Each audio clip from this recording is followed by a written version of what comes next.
आहे.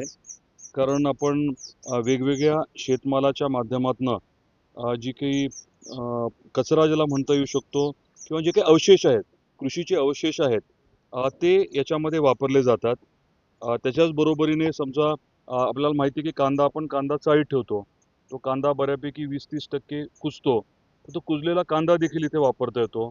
बगॅस वापरता येऊ शकतो आणि याच्या माध्यमातनं शेतकऱ्यांचं उत्पन्न कसं वाढेल याच्यावरती आपण आवर्जून भर देतोय. मुंबईत जी बैठक झाली त्या बैठकीमध्ये कृषी आयुक्तालयाचे अधिकारी संबंधित होते. कृषी आयुक्त स्वतः ऑनलाईन होते आणि परिवहन खात्याचे लोक होते, बाकीचे डिपार्टमेंटचे लोक होते. तर आपण धाराशिव जिल्ह्यामध्ये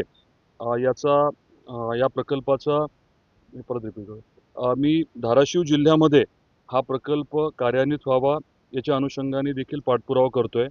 आपले बालाजी अमाईन्सचे संबंधित जे टेक्निकल टीम आहे ती देखील तिकडे जाऊन आलेली आहे आणि आपल्या तारा प्रकल्पाच्या अंतर्गत साधारण हा प्रकल्प देखील आपण हाती घ्यायचा विचार केला आहे.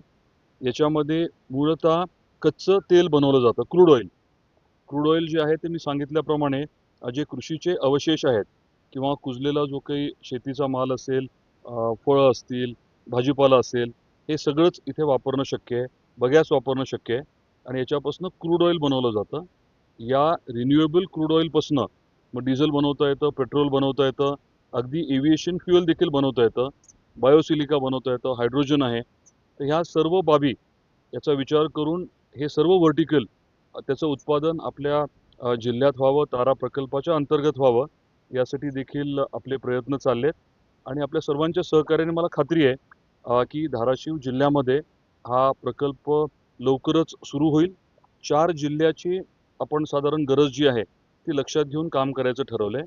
सोलापूर, धाराशिव, बीड आणि लातूर इथल्या शेतकऱ्यांना त्यांचं उत्पन्न वाढवण्याच्या अनुषंगाने आपण मदत करण्याचं ठरवलं आहे. एकीकडे शेतकऱ्यांना बरोबर घेऊन त्यांचं उत्पन्न वाढवणं याच्यावरती भर राहणार आहे.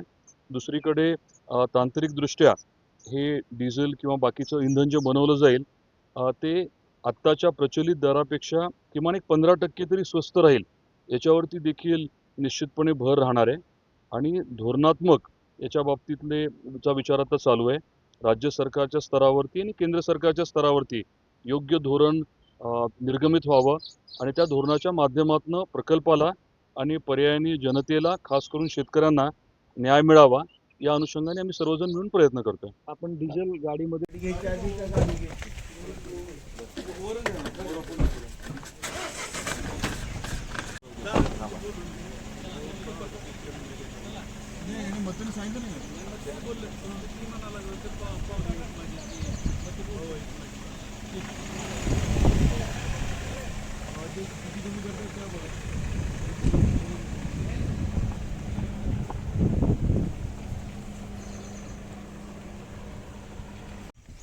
तुम्हाला काय घ्यायचं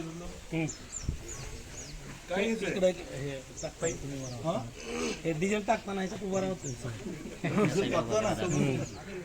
कुठे इथे वर काय करू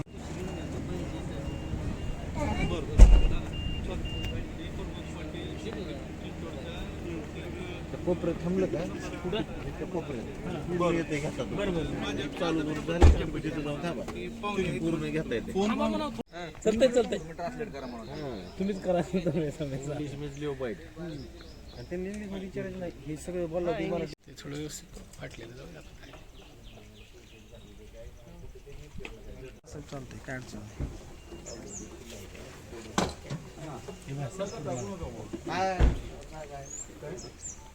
आहे पण आहे का